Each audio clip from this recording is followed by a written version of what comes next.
আছে? লক্ষ্মীকান্ত জানা। লক্ষ্মীকান্ত জানা। আপনার গ্রামের নাম? দক্ষিণ গোবিন্দপুর। দক্ষিণ গোবিন্দপুর। আর আপনার থানা? পাথর প্রতিমা। পাথর প্রতিমা থানা। আর জেলা হচ্ছে দক্ষিণ চব্বিশ পরগনা। দক্ষিণ চব্বিশ পরগনা। দাদা আমি কলসিট প্রাইভেট লিমিটেড থেকে অনুপ সাঁপুই এসেছি। দাদা এটা কি লাগানো, কি কুমড়ো লাগানো আছে? কলসের রানা কুমড়া। কলসের রানা কুমড়ো। আচ্ছা, আপনি এখানে যে জমিটা দেখছি, পুরো জমিটা দেখি এই রানা লাগানো আছে? সবটাই রানা। কত পাতা লাগানো আছে? 4 পাতা। 4 পাতা লাগানো আছে। আচ্ছা, 4 পাতাতে বর্তমান কতটা মাল আপনার গাছে আছে? 400 পিস।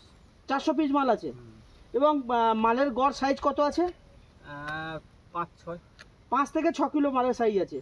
এবং আজকের ডেটে আপনার হচ্ছে গিয়ে 10/8/2024 দাঁড়িয়ে যে এই বর্ষার সিচুয়েশানে আপনি যে এই মাটিতে কুমড়োগুলো লাগিয়েছেন, কোনো অসুবিধা আছে কি? দেখছি না তো কোনো অসুবিধা নেই। ইঁদুর খাওয়া ছাড়া আর গটে দুটো নষ্ট করেছে, না আর কোনো সমস্যা। ইঁদুর খাওয়া ছাড়া মানে এমনিতে আপনার মাটিতে যে হয়ে আছে কোনো প্রবলেম হচ্ছে না। এবং 400 পিস কুমড়ো আছে। এবং ফলন কেমন, ভালো কি মনে হচ্ছে? না, ভালো। ভালো। পরের বছর করা যেতে পারে তো? হ্যাঁ, রানা কুমড়া আমার যুগ যুগ চলবে।